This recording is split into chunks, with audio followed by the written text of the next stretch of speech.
By donating something as small as shampoo or even a toothbrush, it can make a big impact in the lives of kids in our community. Pastor Will Martin with Holston Home is here with more on how you can donate. Pastor Martin, thank you so much for being here. We appreciate it. Yeah, thank you. Thanks for having me. Of course, of course. Yeah. So tell me a little bit about how people can donate, particularly toiletry items. Yes, so with 6,000 to 7,000 kids in the state of Tennessee in foster care, typically they come into care with nothing.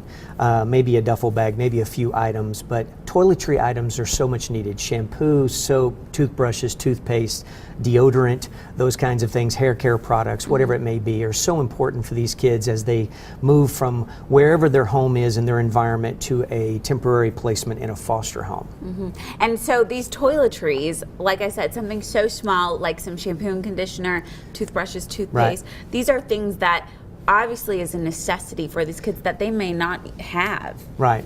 Exactly. And so for our kids coming into foster care, being placed into one of our approved foster homes, this is a necessary item. And the cool thing is that anybody can do this, whether it's an individual, a family, someone who's part of a church, a small group, serving ministry, a business, just a bunch of co-workers getting together and saying, hey, we're just going to go out and buy some items and we're going to donate it to Holston Home at our main campus in Greenville. Right. And this is for kids all across the board, no matter what their age or gender, right? Correct. Yeah.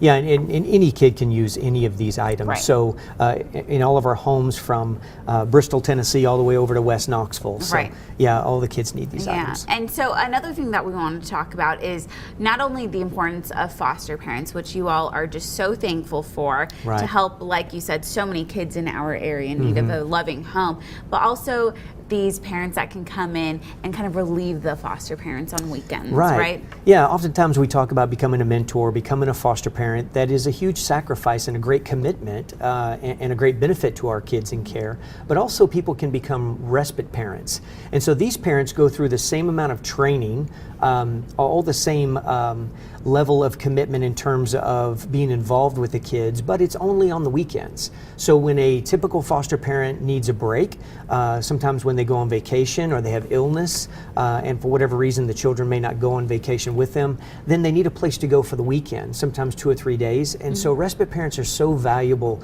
to our regular foster parents and to the kids in our care. Right, and they go through the same training as a foster parent. That's right. It's just less of a time commitment, right? Correct, yes. And so sometimes people are thinking about becoming foster parents. They have the burden, they have the need in their life to really parent a child or provide some love and care.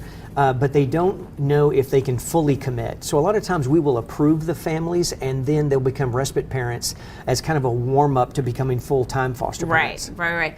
And so then tell me also, coming up March 4th, you all are having a meeting. Tell me a little bit about this meeting and what it will cover. Yeah, so it's an informational meeting. It's kind of step one into becoming a foster parent. But at this meeting, it's very lightweight. We provide refreshments and those types of things and invite people from the community who are thinking about becoming a foster parent or a respite parent, and they can ask all the questions that they have. We can dispel a lot of myths about foster care that typically people think are true, but they're really not. So we can tell them what the process is about, how long it takes, all the hoops they have to jump through, all the things required, and what the great benefits of being a foster parent are and how they can impact the life of a child. Because it is so rewarding, and what a great time to come and just see what it's all about, lay the groundwork for them to see what is in the future and what they can help out with. The Foster Respite Informational Meeting is happening Monday, March 4th at 6 p.m.